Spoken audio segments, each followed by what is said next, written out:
बिस्मिल्लाहिर्रहमानिर्रहीम। अस्सलाम वालेकुम वरहमतुल्लाहि वबरकातुहू। अल्लाहुम्मा सल्लि अला मुहम्मद व आले मुहम्मद। रब्बि इश्रह ली सदरी वयस्सिर ली अमरी वहलुल उक़दतम मिन लिसानी यफ़क़हू क़ौली। आमीन। ख़वातीन हज़रात, आप देख रहे कुतुब ऑनलाइन और मैं हूँ बिलाल कुतुब। आज का दिन जो होता है ये तिब्ब नबवी पे बात करने का होता है और तिब्ब नबवी के साथ साथ इसमें दो चीज़ें हम और अपनी सहूलत के लिए, आवाम की सहूलत के लिए, लोगों की सहूलत के लिए शामिल करते हैं। ये इसका हरगिज़ मतलब नहीं है कि तिब्ब नबवी में सहूलत नहीं है। तिब्ब नबवी में सहूलत है, लेकिन उसको आज के माशरे के साथ मिलाकर लोगों की अक्ल और दानिश में डालना ताकि वो उससे इस्तेफ़ादा कर सकें, ये मकसद होता है। इसलिए हमारे साथ हकीम साहब भी होते रहे, डॉक्टर साहिबा भी होती हैं। हकीम साहब हमारे साथ कराची से हैं, हकीम रज़ा इलाही, और लाहौर से हमारे साथ डॉक्टर अरीज खालिद है। अरीज खालिद, अस्सलाम वालेकुम। डॉक्टर साहिबा पहली दफ़ा तशरीफ़ लाई हैं, आपको बहुत वार्म वेलकम, बहुत वार्म वेलकम। हकीम साहब, आप अगर इजाज़त दें तो आपसे बात शुरू करूँ। ये फरमाइए कि आजकल जो मौसम है ये तब्दील हो रहा है, हवा का तनासुब जो है ह्यूमिडिटी का वो भी चेंज हो रहा है। कराची के अंदर तो हालात माशाल्लाह ताला हमेशा घंटों घंटों से चेंज होते आ रहे हैं, और कराची के सफ़र ने तो ऐसा मुझे क्या कहना चाहिए, मैं अच्छे लफ्ज़ इस्तेमाल करना चाहता हूँ, जिल्द में से बाकायदा आपको हमक आने लग जाती है आप 2 घंटे बाहर सफ़र कर लें तो। ये आजकल के जो मौसमी हालात हैं, इस मौसम में किस तरह के जिल्द के मसाइल आपके पास ज़्यादातर मरीज़ लेकर आते हैं? हाँ जी, देखिए, इस मौसम को हम दो तरह के कह सकते हैं। इसे हम आम का मौसम भी कह सकते हैं ना। आम के बारे में हकीम साहब आपने कोई गलत बात नहीं कहनी, मेरा दिल ही टूट जाएगा। हाँ, आजकल आम जो है वो आमो खास है, और आम जो है इसके मौसम में अमूमन देखा जाए, अगर आप देखेंगे तो इन दिनों में गर्मी दानों का निकलना, और इसके साथ साथ खारिश, एक्जिमा, स्किन डिजीज जो होती है इस मौसम में वो बढ़ती हैं। अच्छा, उसकी एक वजह जो है वो कुदरती भी है, वो ये है कि जो स्किन है वो आपकी अंदर, स्किन के अंदर जो चीजें होती है ना, जो बीमारियां पैदा होने के असबाब होते हैं वो निकलती हैं गर्मी दानों की सूरत जी। और इसके साथ, आम के साथ देखें फिर अल्लाह ताला ने और भी एहतमाम फरमाया ना, जैसे कहा जाए मौसम के लिहाज से जो अमराज पैदा होते हैं उनकी नोयत के एतबार से अल्लाह ताला पहले से एहतमाम फरमा देते हैं। अच्छा, है ना? कैसे? तो मार्केट में देखिए आलू बुखारा भी है इस वक्त जी, बेहतरीन है। जामन है, फालसा है, ये वो तमाम चीजें हैं जो खून को साफ करती हैं, स्किन को अच्छा करती हैं, और स्किन पे ग्रोइंग लाती हैं, लीवर को अच्छा करती हैं, और जल्दी अमराज जो है वो इससे काफी हद तक इन चीजों का अगर इस्तेमाल किया जाए काफी हद तक वो ठीक हो जाए। मैं वापस आता हूँ डॉक्टर साहब, आजकल के मौसम में किस तरह का पेशेंट ज़्यादातर वॉक इन आता है क्लिनिक में, कि स्किन के किस तरह के मसाइल हैं? ख़ास तौर पे ये जो ह्यूमिड मौसम है और चेंज हो रहा है, गर्मी भी सख्त है, बारिश भी हो जाती है, फिर और ये मसाइल क्यों होते हैं, किस वजह से? जो सबसे ज़्यादा एब्रप्ट चेंजेस हैं वो स्किन के लिए सबसे ज़्यादा डेंजरस होते हैं, क्योंकि अगर आप ये देखें कांस्टेंट वेदर नहीं जा रहा, ठीक है, ये खतरनाक होते हैं। ये खतरनाक होते हैं क्योंकि आपकी बॉडी इतनी जल्दी उसके साथ एडजस्ट नहीं होती है। अभी हम अगर बाहर हैं, आप ये देखें कि अगर आप रोज़ के फोरकास्ट के हिसाब से भी देखें तो ह्यूमिडिटी के लेवल्स चेंज हो रहे होते हैं। अगर आज आपको हबस महसूस हो रहा है, कल बिल्कुल ठीक है, बिल्कुल ठीक है। उसके बाद स्किन इस बात को अच्छा नहीं समझती, बिल्कुल नहीं, क्योंकि वो इतनी जल्दी अडेप्ट नहीं कर पाती है। और उसमें सबसे ज़्यादा जो हमें, अब आप बड़ा अजीब लग रहा होगा कि जी इसमें तो लोगों का कहना कि जी हमारी जल्द खुश्क हो रही है। हालांकि इस मौसम में हमने पहले कभी ऐसे पेशेंट्स नहीं देखे थे जो आके ये कंप्लेन करें कि हमारी स्किन ड्राई हो रही है। डॉक्टर साहब, ड्राई स्किन का वैसे मतलब होता क्या है? ड्राई स्किन का मतलब ये है कि जो नीचे ग्लैंड्स मौजूद हैं वो उस हिसाब से सिक्रीशंस नहीं प्रोड्यूस कर पा रहे, कि वो एक, आप कह लें कुदरती तौर पर अल्लाह की तरफ से एक सिस्टम है कि नीचे ग्लैंड्स होते हैं, वो अपने खुद ही सिक्रीशंस प्रोड्यूस करते हैं, और उसकी वजह से स्किन काफ़ी हद तक मॉइस्ट भी रहती है। मॉइस्चर रहना चाहिए स्किन में कि नहीं रहना चाहिए? बिल्कुल रहना चाहिए। तो डॉक्टर साहब, मॉइस्चर रहे तो कहते हैं कि टिश्यू से पसीना पहुंचे, चमक नजर आ रही है। नहीं, पसीना देखिए वो आपके हाइपर एक्टिव ग्लैंड्स हैं। आपको ये चीज़ समझनी पड़ेगी कि एक है ऑयली स्किन, एक है नॉर्मल स्किन, और एक है ड्राई स्किन। आपको बीच में रहना है, ठीक है। अच्छा। अगर आप ज़्यादा जा रहे हैं कि अगर आपके हाइपर एक्टिव ग्लैंड्स हो गए हैं, यानी कि वो बहुत ज़्यादा पसीना प्रोड्यूस कर रहे हैं, तो दैट इज़ आपकी ऑयली स्किन है, ठीक है। और एक ही कि वो नहीं कर पा रहे हैं, ये वो ओवर ड्राई हो रहे हैं किसी भी वजह से, जिसमें ये एसी आपका बहुत ज़्यादा रोल प्ले करता है। इसके अलावा जिस तरह की ह्यूमिडिटी लेवल्स हैं, क्योंकि एब्रप्ट चेंजेस हैं, वो बहुत ज़्यादा रोल प्ले करते हैं। ठंडे कमरे से भी बाहर निकलना गर्म कमरे में स्किन के लिए वो अच्छा नहीं होता। अच्छा नहीं है। स्किन इस पर रिएक्ट कैसे करती है? वो उसके यूजुअली यही होता है कि वो ड्राई होना शुरू हो जाती है।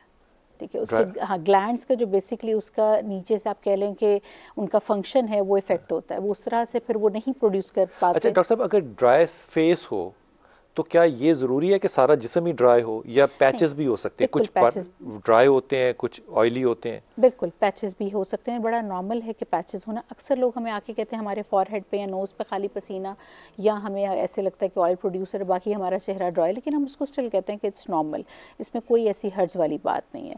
लेकिन बहुत ज़्यादा इंपॉर्टेंट इसमें ये भी होता है कि देखिए हमें ये लग रहा होता है कि हम जो पानी पी रहे हैं that is more than enough.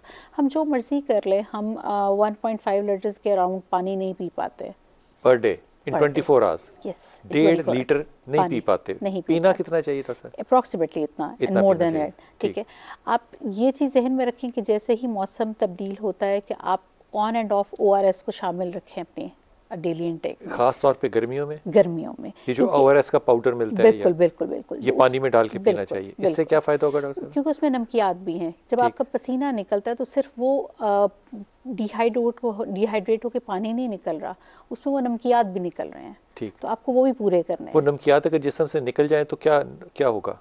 वो निकल जाएंगे तो फिर ज़ाहिर है ओवर ड्राई स्किन होगी। ठीक है, एक्जिमा, सोराइसिस, इस टाइप के इश्यूज भी होते हैं, यानी कि ओवर ड्राई होने की वजह से। एक्जिमा और सोराइसिस क्या चीज़ है डॉक्टर साहब? ये बहुत आपके पास लोग आते हैं हमारे पास और आपने पैचेस देखे होंगे, ड्राइनेस के पैचेस बन जाते हैं, वो जो लाल लाल सर्कल बनते हैं। लेकिन डॉक्टर साहब वो तो फंगस भी हो सकता है। वो इस पे देखिए फंगस भी आगे से वो हाँ बिल्कुल, वो आगे फॉर्म है सोराइसिस की। ठीक है, ये आगे से इंटरकनेक्टेड चीज़ें हैं सब। ठीक है, आपका अक्सर लोगों का स्टार्ट होता है एक्जिमा के साथ, जिसको हम आम जुबान में कह रहे होते हैं। हाँ जी बिल्कुल, कि जी ड्राइनेस के पैचेस बन गए। अक्सर लोगों के सर के पास बहुत बन रहे होते हैं। सर में इन दिनों में डैंड्रफ बनना बहुत ज़्यादा कॉमन है। अक्सर लोगों को लगता है हमने सिर्फ ऑयल लगा लिया, that is more than enough. इससे नहीं होगा। ये डैंड्रफ कोई बीमारी होती है या? बिल्कुल, डैंड्रफ अगर आप देखें कि जिन लोगों में होती है उनके बहुत पुरानी हिस्ट्री आ रही होती है कि अच्छा हमें बचपन से या टीन एजेस से हमें ये आ रही है, और वो खाली ऑयलिंग से नहीं जाती है, उसमें हमें बेसिकली मेडिसिन के साथ उसको ट्रीट करना पड़ता है। क्योंकि आम तौर पे जो वो डैंड्रफ है उसके साथ फंगस एसोसिएटेड होती ही होती है। तो उसमें topical solutions plus oral medicine plus shampoos की सब कॉम्बिनेशन बहुत इंपॉर्टेंट होती है। इसके लिए दवाई भी खानी पड़ती है डैंड्रफ के लिए ताकि फंगस खत्म हो। बिल्कुल, और ऐसे लोगों में हेयर फॉल भी बहुत ज़्यादा होता है। अगर आपका हेयर फॉल हो रहा है और आपको डैंड्रफ है, ये हो ही नहीं सकता कि आपने डैंड्रफ को ट्रीट नहीं किया और आपका हेयर फॉल रुक जाए। इवन जब हम हेयर ट्रांसप्लांट भी कर देते हैं और ऐसा पेशेंट जिसको डैंड्रफ है, पहली बात ये कि हम उसको करते ही नहीं है जब तक वो अपनी डैंड्रफ को ट्रीट नहीं कर लेता। लेकिन अगर हमने हेयर ट्रांसप्लांट भी कर दिया और उसको डैंड्रफ है तो उसका हेयर ट्रांसप्लांट भी नहीं रुकेगा, फिर भी गिरते रहेंगे बाल, फिर भी क्योंकि आपका डैंड्रफ मेन कॉज है। आपने इन एनी केस डैंड्रफ होने की वजह क्या होती है? डैंड्रफ होने की वजह ये बेसिकली आपका जो आप कह लें कि उसकी स्किन है, सरफेस है, उसमें आपकी जो चेंजेस अब्रप्ट चेंजेस होते हैं। प्लस अक्सर लोगों को जेनेटिकली भी होता है।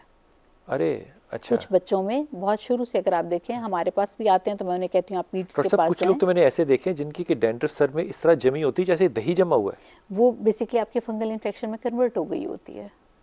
तो उसके लिए मेडिकेशन चाहिए। तो तेल लगाने से कोई खत्म नहीं होगी? कुछ नहीं होगा, वो सिर्फ आपकी थोड़ी देर के लिए बैठ जाएगी। तो तेल भी लोग 3-3 4-4 दिन लगा के रखते हैं, 2 घंटे से ऊपर तेल नहीं लगाना चाहिए। डॉक्टर साहब, एक ड्राई मौसम है किसी शहर का, जैसे लाहौर का है, एक कराची का है जो कि ह्यूमिड शहर है, इसमें स्किन कैसे रिएक्ट करती है? देखिए, जो जहाँ पर रह रहा होता है उसकी उसी हिसाब से अडेप्ट कर गई होती है। अगर मैं सफ़र भी तो करना है, यही मैं अगर हम वहाँ जाएंगे तो जाहिर है कि वो नेचुरली हमारी स्किन डिफरेंटली बिहेव करेगी, हम उसका कुछ नहीं कर सकते। पानी की हमारी उसकी आदत नहीं है, ठीक है, हमें उस हवा की आदत नहीं है, तो ये नहीं हो सकता कि हम वहाँ जाएं और हमारा सब कुछ नॉर्मल रहे और वो लोग यहाँ आए और तो उनका सब कुछ नॉर्मल रहे। अगर ड्राई टेम्परेचर है, कहीं हीट है, तो वहाँ से एक ऐसा शख्स आता है जो ठंडे मुल्क से आया, तो उसकी स्किन जो है वो क्या होगी, ड्राई हो जाएगी या क्या करेगी? वो बेसिकली ऑयली होना स्टार्ट हो जाती है, क्योंकि आपकी स्किन क्या करेगी, एकदम से ग्लैंड्स ऑयल प्रोड्यूस करने की कोशिश करेंगे कि आपको सेव करने के लिए कि वो नॉर्मल उस पैटर्न पे उसको मेंटेन करने के लिए वो एकदम से, आप देखेंगे ऐसे लोगों को पसीना बहुत, अगर मैं और आप अगर कराची जाते तो हम एकदम से, आम लोगों को वहां पे हमें नहीं लग रहा होगा कि इतना पसीना आ रहा है, लेकिन हमें और आपको बहुत आता है। ठीक है, इसी तरह जब वो लोग यहाँ आते तो उनको वो ड्राइनेस बहुत ज़्यादा फील होती है जो शायद हमें फील नहीं होती है, क्योंकि स्किन ने अडेप्ट किया होता है अपने आप को। और अगर हम भी कुछ अर्सा वहाँ रहने लग जाए या वो यहाँ रहने लग जाए तो ये अल्लाह की तरफ से है कि वो नेचुरली अडेप्ट कर जाते हैं। ठीक है हकीम साहब, कुछ लोग ऐसे हैं जिनको, अभी तो बात हुई डैंड्रफ की, अगर इस पे आप राय देना चाहे तो आप ज़रूर दीजिए, लेकिन कुछ लोगों की जिल्द के अंदर पसीना ज़्यादा आता है और कुछ के अंदर कम आता है, इसकी क्या वजह आती है? और फिर इस पे भी ये फरमाइएगा कि कुछ पसीनों में हमक होती है ज़्यादा और कुछ में शायद नहीं होती, इस पे भी राय दीजिए। जी जी, अच्छा देखिए, ये जैसे डॉक्टर साहब फरमा रही हैं कि ऑयली स्किन जो होती है उसमें सीबम जो है वो ज्यादा निकलता है और पसीना भी वहाँ ज्यादा आ रहा होता है, तो उसकी वजह से उसके लिए बेहतर है कि वो पसीने की जो है वो जरा रोकथाम जो है वो थोड़ी बहुत की जाए। अब उसके लिए जो हम टिप में देते हैं वो देते हैं गुलाब का अर्क, जैसे कि 100 ml के करीब गुलाब का अर्क के उसमें थोड़ी सी फिटकरी डाल देते हैं, फिटकरी सफेद जो कि खुश्क होती है, सफेद रंग की। हाँ, फिटकरी खुश्क होती है। वो हम उसमें तकरीबन समझ लें कि चने के दाने जितनी उसमें 100 ml में हमने उसका वो डाल दी, पाउडर बना के डाल दिया, तो वो उसमें अर्के गुलाब में पीस के जब डाल देते या वैसे ही डाल देंगे, वैसे भी डाल दे वो हल हो जाती है। ओके, वो हल हो जाती है। अच्छा, उसके साथ फिर हमने थोड़ा सा उसमें मिंट या पुदीना मिल जाता है, पुदीना के नाम से 1 पिंच के बराबर वो डाल दिया तो वो ठंडक का एहसास रखता है। ओके। अब वो जो से पिरकली में आपने देखा होगा अमूमन मिंट वाली चीजों में कि एक ठंडक का एहसास रहता है। अच्छा, वो स्प्रे के तौर पे चेहरे पे लगाया जाए तो उससे पसीना की जो ज्यादती होती है वो खत्म हो जाती है और पसीना कम आता है। गर्मी होने के बावजूद पसीना जो है वो चेहरे पे कम आएगा। डॉक्टर साहब, पसीना तो हकीम साहब सारे जिस्म पे आता है ना, सिर्फ चेहरे पे ही थोड़ी लगाना है। असल में बात ये है, चेहरे को जरा वो मसला है, चेहरे का ज्यादा हो रहा है। सही कह रहे हैं आप, है ना? हाँ। तो वैसे पसीना अगर ज्यादा आ रहा है तो उसमें हम ये करते हैं कि जैसे आपने मोहतात लफ्ज इस्तेमाल किया, पसीना जो है उसमें अगर हीक ज्यादा आ रही है, हाँ। तो अगर हीक ज्यादा आ रही है तो उसमें हम लेते हैं काला जीरा, जो कि 100 ग्राम के करीब हो, उस पर लींबू निचोड़, हाँ, काला जीरा, उस पर लींबू निचोड़े। अच्छा। और लींबू इतना निचोड़े कि वो अच्छी तरह से गीला हो जाए। अच्छा। जब वो गीला हो जाए उसको थोड़ी देर हवा में खुश्क कर लें, 2-4 घंटे के बाद उसको आप फ्राई पैन में डालें और हल्के हल्के भून लें उसे। अच्छा। भून के और उसे आप उतार लें और पीस के रख लें। इसका आधा चाय का चम्मच सुबह शाम अगर लिया जाए पानी के साथ, हाँ। तो उससे जो पसीने से हीक आती है, हाँ। वो काफी हद तक बेहतर हो जाती है। और इसका इस्तेमाल से जब आप ये इस्तेमाल कर रहे हो तो उसके दौरान आपने बीफ का इस्तेमाल नहीं करना। किसका नहीं करना इस्तेमाल? तो इससे ये बीफ यानी बड़ा गोश्त जो बड़े गोश्त का नहीं करना इस्तेमाल। जी जी, तो ये 1 महीना भर 20 दिन अगर किया जाए तो वो जो ये जो हीक का अमल है पसीने का, ये काफी हद तक इससे बेहतर। आपने फरमाया काला जीरा, इस पे आपने डालना है नींबू, इसको करना है आपने खुश्क, फिर करना है आपने इसको गरम फ्राई, फिर इसका पाउडर बनाना है या कैसे खाना है?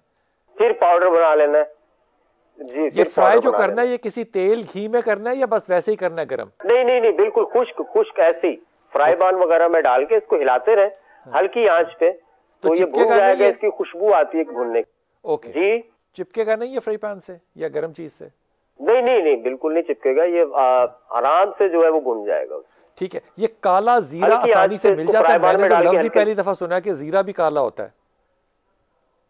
हाँ, जीरा किरमानी या शाही जीरा भी इससे दूसरे लफ्जों में कहते हैं। शाही जीरा भी कहते हैं। और अमूमन निहारी अगर आपने खाई हो तो उसमें इस्तेमाल होता है मसाले। निहारी हमने बड़ी खाई है, काले जीरे का नहीं पता। उसके ऊपर होता है ये मसाले के तौर। ठीक है। ये डॉक्टर साहब, इसमें क्या फ़र्क होता है कि पसीने में से हमक आती है, कुछ लोगों के ज़्यादा आती है और कुछ में से बहुत ज़्यादा आती है, कुछ में से कम आती है और कुछ में से नहीं आती है, क्या वजह है इसकी? वो बैक्टीरियाज की बेसिकली वजह होती है। देखिए, अब बैक्टीरिया ऑन द बॉडी। हाँ, ऑन द बॉडी। अब उसमें हम उसको ट्रीट इस तरह से कर, आपने देखा होगा कि अक्सर लोग ऐसे थे जिनके हाथ, हकीम साहब ने कि फटकरी लगानी, फटकरी ठीक है लगानी, बिल्कुल ठीक है, ये एंटीसेप्टिक है। हाँ, अगर आप नेचुरल फॉर्म की तरफ जाना चाह रहे हैं तो पहले आपको यही ट्राई करना चाहिए। और उसके अगर आपका हल्का फुल्का मसला है, लेकिन अगर इससे ज़्यादा आपका हो रहा है कि आपकी डेली लाइफ में इशू आ रहा है और उसमें आपको लग रहा है कि आपकी नॉर्मल एक्टिविटीज़ इफेक्ट हो रही हैं उसकी वजह से, या आप ज़रा आसपास लोगों के बैठ रहे हैं वो कंफर्टेबल नहीं है, या इस तरह की आपको चीज़ें अब फेस करनी पड़ रही हैं। और आपने देखा होगा कुछ लोग ऐसे आते हैं जिनके हाथों में भी बहुत पसीना होता है, पाँव में बहुत पसीना आता है। हम ऐसे लोगों के लिए बोटॉक्स का इस्तेमाल करते हैं। ये क्या चीज़ है? बोटॉक्स इज बोtulinum टॉक्सिन। ठीक है, जो आप अक्सर लोग समझते हैं कि वो झुर्रियों के लिए भी हम इस्तेमाल करते हैं, उनको एलिमिनेट करने के लिए। तो बेसिकली उसका एक मेडिकल पर्पस, खैर वो काफ़ी जगहों पर इस्तेमाल होती है, इवन वो मैदे में भी इस्तेमाल हो रही होती है उसके स्फिंक्टर को रिलैक्स करने के लिए। तो इवन ये पसीने के लिए भी इस्तेमाल किया जाता है। तो इसको पसीने की जगहों पे लगाया जाता है? हम बिल्कुल हाथ में हथेली पर लगाते हैं या इसको तो वो पसीना फिर निकलता ही नहीं है वहाँ से? 6 महीने के लिए आपको बिल्कुल सुकून होता है। आपको ये 2 टाइम्स ईयर लेना पड़ता है। ठीक है। लेकिन ये तो डॉक्टर साहब, अगर पसीने की बदबू जो है ये जिस्म के ऊपर बैक्टीरिया है तो इसका मतलब नहाने से फर्क पड़ना चाहिए? बिल्कुल नहाने से फर्क पड़ता है। और ऐसे लोगों को नायलॉन बेस्ड कोई चीज़ नहीं पहननी चाहिए। ऐसी चीज़ जैसे वेंटिलेशन हो, ठीक है, वो सबसे बेहतर है। कॉटन, 100% कॉटन, उसमें नायलॉन बिल्कुल भी ना हो। कुछ लोगों के जिस्म पे ज्यादा बैक्टीरिया होता है? जी बिल्कुल। इसकी क्या वजह होती है डॉक्टर साहब? नेचुरली इसमें मतलब जिस तरह कुछ चीज़ों को हम कहते हैं कि अननोन रीजंस हैं, ठीक है। हम उसमें ये नहीं कि अगर फर्ज करें 4 बहन भाई हैं उनमें से किसी एक के होगा, जरूरी नहीं है कि तो सबके इसमें कोई ऐसी चीज डाली जा सकती है सेप्टिक पानी में, मैं नाम नहीं लेना चाहता, कोई चीजों में जिससे कि नहीं ऐसा नहीं, वो बिल्कुल इसको हेल्प आउट नहीं करेगा। और ऐसी चीज़ों को हम इसलिए भी, क्योंकि वो आपका, देखिए आपके 2 तरह के, एक आपका गुड बैक्टीरिया होता है, एक बैड बैक्टीरिया होता है। तो वो आप बाज़ दफ़ा होता है कि वो गुड का बैलेंस ख़राब कर देते हैं। जिस्म के ऊपर गुड भी होता है बैक्टीरिया और बैड भी होता है। बिल्कुल। गुड बैक्टीरिया क्या करता है? बेसिकली वो आपके लिए ऑटो इम्यून सिस्टम का काम कर रहा होता है। अल्लाह ताला की तरफ से आप ये कह लें कि वो कुछ फाइटिंग के लिए आपस में, जिसे कहते हैं ना, वो ग्रो बने हुए हैं, जिस तरह हमारे आप लोगों में, इंसानों में बने होते हैं, इसी तरह हमारे जिस्म के ऊपर। तो हमने सिर्फ बैड बैक्टीरिया मार, जिस तरह आप ये देखिए ना, हम प्रोबायोटिक्स ले रहे होते हैं, जो दही है, बिल्कुल दही के अंदर क्या होता है, प्रोबायोटिक होता है, वो बेसिकली वो गुड बैक्टीरिया है, ठीक है। तो वो नेचुरली काम करता है। इसी तरह जब हम उसको अब स्किन के ऊपर भी लोग इस्तेमाल करते हैं लगाने के लिए, क्योंकि वो आपके बेसिकली पीएच लेवल्स को बेहतर कर देता है, ठीक है। डॉक्टर साहब, आमतौर पे जिन लोगों का ज़्यादा पसीना होता है, स्किन के अंदर ये प्रॉब्लम होता है कि उसमें से पसीने में से हमक ज़्यादा आए, तो वो सल्फर वाला साबुन भी इस्तेमाल करते हैं, क्या ये हो सकता है? ये बिल्कुल हो सकता है, ये बिल्कुल ठीक है, वो कर सकते हैं। ये खुश्की पैदा करेगा? हाँ जी, ये उसको ज़रा ड्राई करेगा तो उसकी वजह से डेफिनेटली, और थोड़ा बहुत ये उस बैक्टीरिया पे भी काम करता है, तो इतना ज़्यादा डिस्टर्ब नहीं करता कि हम कहें कि उसे एक नॉर्मल उनकी एक्टिविटी भी इफेक्ट होगी। क्योंकि हम जिस तरह अगर बोटॉक्स भी लगा रहे हैं तो हम 100% पसीना बंद नहीं करते हैं। 100% नहीं, क्योंकि ये बॉडी में से निकलना भी तो है, इसको निकलना है। हम सिर्फ जो उसका हाइपर एक्टिव होना। डॉक्टर साहब, बॉडी की कोई खास, स्किन के अंदर कोई खास जगह है जहाँ से सिर्फ पसीना निकलेगा? ये जिस्म के हर हिस्से से, पूरी स्किन से पसीना निकल सकता है? नहीं, बेसिकली जो नॉर्मल लोगों के अंदर आप देखें तो हथेली पर नहीं होता। जिन लोगों की अगर हथेली पे आ रहा है तो दैट इज नॉट नॉर्मल, हम उसे नॉर्मल कंसिडर फिर नहीं करते। इसको डिजीज समझेंगे? कोई बेसिकली डिजीज नहीं हम इसको समझते, हम ये समझते हैं कि दे आर नॉट नॉर्मल। ठीक है, हथेली पे पसीना नहीं आना चाहिए? नहीं आना चाहिए, ठीक है। आपके अगर पाँव की हथेली पे भी नहीं? अच्छा, ठीक है। फेस पे? फेस पे हर जगह आ सकता है, बाकी हर जिस्म के हर जगह आ सकता है? बिल्कुल आ सकता है, और उसमें कोई हर्ज नहीं है, और वो बिल्कुल ठीक है। लेकिन हथेलियों पे नॉर्मली आप देखें और पाँव की हथेली पे ये नहीं होना चाहिए। ज्यादा पसीना आना क्या स्किन के लिए अच्छी बात है कि बुरी बात है? ज़्यादा तो डेफिनेटली अच्छी बात नहीं है, ठीक है, क्योंकि उतनी ही आप डिहाइड्रेट होंगे। जिन लोगों को जितना ज़्यादा पसीना फिर आता है उनको फिर हाइड्रेशन भी उतनी ही लेनी है, बिल्कुल पीना चाहिए। ठीक हो गई। हकीम साहब, आजकल गर्मियाँ क्योंकि आ रही हैं, गर्मियाँ तो हैं बिल्कुल, आ कहाँ से रही हैं, इसमें जो एहतियात है, जिल्द की एहतियात, वो हकीम साहब क्या कहेंगे कि जिल्द की एहतियात क्या होगी? हाँ देखिए, जिल्दी एहतियात जो है उसमें आप यूँ कहें कि डिहाइड्रेशन, जैसे डॉक्टर साहब फरमा रही है कि पानी ज्यादा पिए, ज्यादा होता है। हाँ। तो इसमें ये है कि जो मशरूबात है हमारे यहाँ मशरक की, जैसे कि हम कहते हैं शिकंजबीन, है ना, इसका इस्तेमाल इंतहाई मुफीद है, जो कि इलाज बिल फितरत के मुताबिक है कि आपको इसकी तलब भी होती है। जैसे जौ का सत्तू है, ये बहुत अच्छा है अगर दोपहर में इस्तेमाल किया जाए। साथ साथ इसके ये है कि जो फ्रूट है, जिसमें कि आलू बुखारा है, इमली आलू बुखारा खुश्क भी अगर आप रात को भिगो के रखें और सुबह छान के अगर वो पिए तो स्किन पे आपकी इतनी वो रिजल्ट आना शुरू हो जाते हैं जितना कि वाइटनिंग इंजेक्शन लगाने से आते हैं। और दूसरा ये होता है कि इससे आपकी जो स्किन है वो काफी हद तक बेहतर होती है और इसमें जो गर्मी दाने निकलने के असबाब होते हैं बॉडी से वो खत्म हो जाते हैं।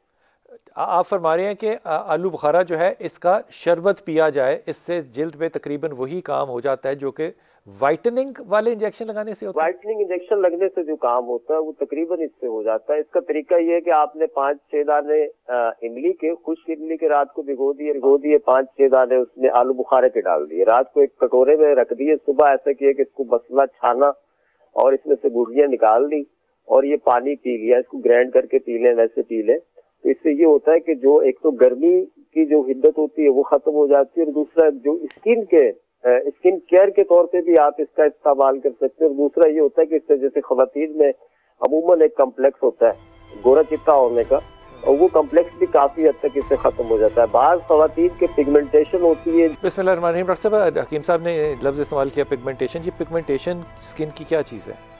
ये बेसिकली इसको आम जुबान में हम छाइयाँ भी कहते हैं। छाइयाँ, जहाँ पर बेसिकली ज़्यादा मेलानिन प्रोड्यूस हो रहा है। ये सिर्फ आंखों के नीचे नहीं होती?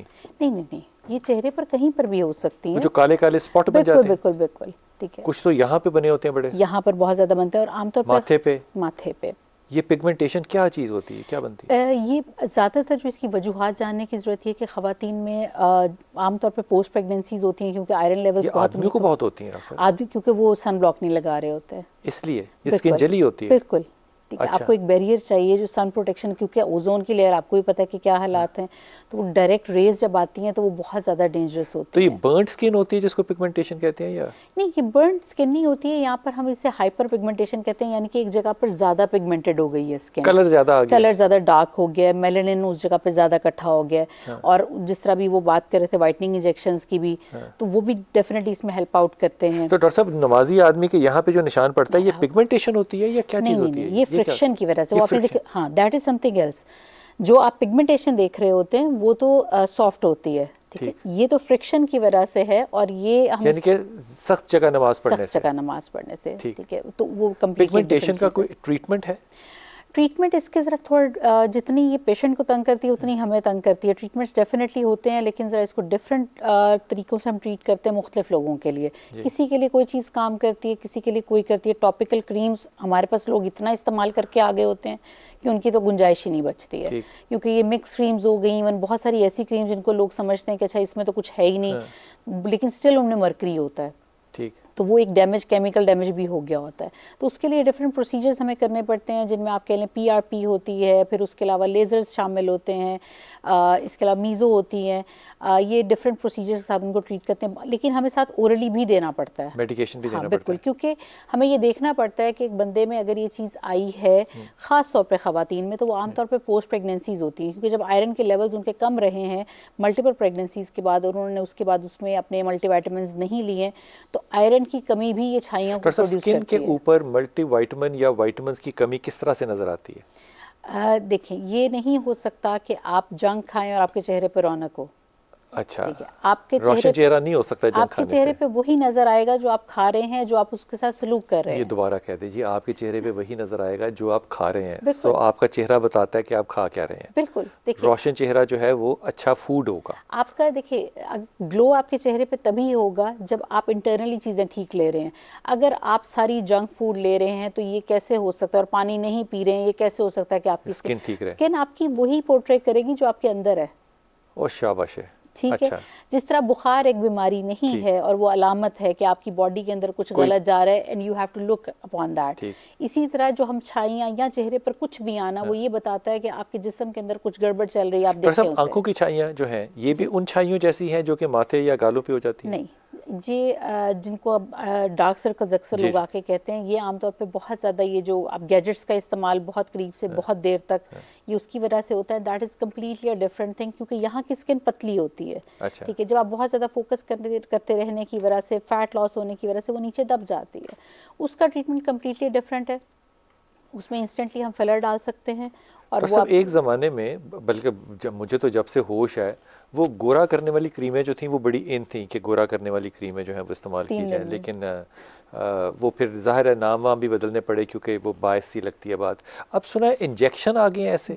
बिल्कुल, ये रंग को गोरा कर देते हैं। ये क्या पिगमेंटेशन को ख़त्म कर देते हैं या चेंज कर देते हैं? नहीं, बेसिकली आप होता ये कि आपका लिवर मेलानिन प्रोड्यूस कर रहा होता है, इसी प्रोडक्शन को कम कर देते हैं।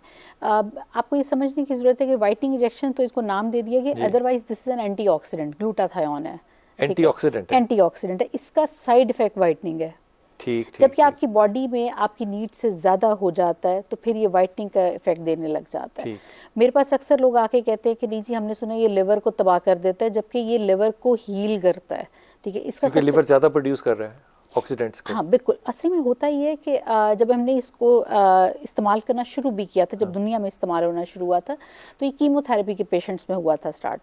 तो देखिए, कोई भी ऐसी चीज़ जो खतरनाक होगी कैंसर के पेशेंट में, तो हम किसी ऐसे पेशेंट को नहीं दे सकते। सबसे सेंसिटिव पेशेंट दुनिया में कैंसर का पेशेंट होता है, राइट। तो ये सबसे पहले उस पर दिया गया था ताकि उनकी इम्यूनिटी बेहतर हो।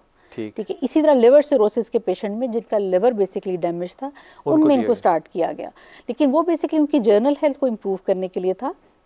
लेकिन फिर ये चीज़ सामने है कि ये इन तमाम लोगों में बेसिकली कॉम्प्लेक्शन भी वाइट हो रहा है, सारे जिस्म का बिल्कुल ओवरऑल होता है, और ये बेसिकली बहुत हेल्दी ऑल्टरनेट है।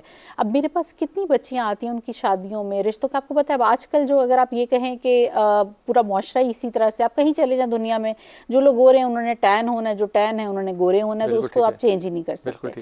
लेकिन we have to give people a healthy alternate, ठीक है। उसमें अगर आप क्रीम या कहाँ क्रीम से और ये वाइटनिंग इंजेक्शन या एंटीऑक्सीडेंट जो इंजेक्शन है, इन दोनों में से सेफ कौन सा है ज्यादा? डेफिनेटली इंजेक्शन ज्यादा सेफ है, बिल्कुल।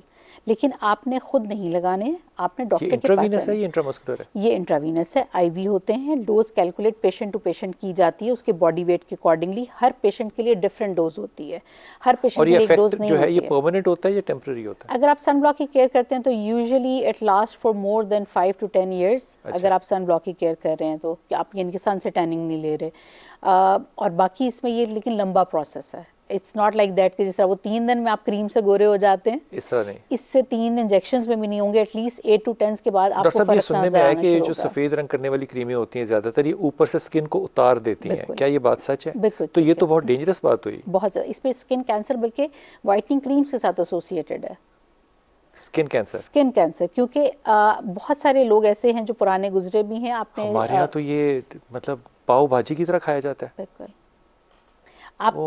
मेरे पास आने वाले 95% लोगों में मर्करी स्टीरॉयड बेस्ड क्रीम्स की हिस्ट्री होती है। मर्करी और स्टीरॉयड्स, हाँ। अब होता ये कि इसका मतलब वो परमानेंट भी नहीं होंगे? परमानेंट नहीं, और उसके बाद जो छाइयाँ और पिगमेंट पड़ती है, आप यकीन करें हमारे लिए वो अजाब होता है ट्रीट करना। इन्ना लिल्लाह व इन्ना इलैहि राजिऊन, क्या बात है। इसका एज फैक्टर होता है कोई? छाइयों का डेफिनेटली जितना आप एज करते हैं उतना ज़्यादा इसके चांसेस बढ़ जाते हैं। लेकिन अब तो बड़ी यंग बच्चियाँ आ रही हैं मेरे पास, क्योंकि होता ये है कि जब उन्होंने वाइटनिंग क्रीम्स लगाई और उसके बाद वो लेयर उतर गई, सनब्लॉक लगाई नहीं, वो धूप में जा रही हैं, कॉलेजेस में जा रही हैं, जली हुई स्किन के साथ आती हैं, और फिर हमारे लिए इतना मुश्किल होता है उसको ट्रीट करना। सनब्लॉक जब लेते हैं स्किन पे लगाने के लिए तो उसके ऊपर 60, 70, 50, 40, 30 लिखा होता है, इससे क्या मुराद होती है? ये बेसिकली उसकी प्रोटेक्शन लेवल है। आपने इन एनी केस SPF 50+ लेना है, 50+ हो, उससे नीचे का आपके लिए कोई काम नहीं करेगा। आपने 2 से 3 चीजें देखनी है उसमें। UV बेहतर ये नहीं आप छाता लें या हेड पहने, आपको इतना प्रोटेक्ट नहीं कर पाएगा। अच्छा। क्योंकि देखिए जरा सा आप कहाँ तक उसको जो है ना कर सकेंगे कि आप हर वक्त निकलना, फिर आप ज़ाहिर बेध्यानी में निकल गए और वो नहीं हो सका, तो वो आपके लिए सनब्लॉक एक ज़्यादा बेहतर प्रोटेक्शन है, क्योंकि आपको UVA UVB दोनों लाइट से बचा रहा है। अल्ट्रा वायलेट और अल्ट्रा दोनों UVA और UVB, एक अल्ट्रा वायलेट B रेज होती हैं, एक अल्ट्रा वायलेट A रेज होती हैं। इन दोनों से आपको प्रोटेक्ट करें। इनकी बेसिकली ये जो लाइट्स हैं, जो यहाँ पे स्टूडियो में लाइट्स हो गई या इनर हमारी लाइट्स होती हैं जो कमरों में, इनसे भी आपको प्रोटेक्ट होना होता है।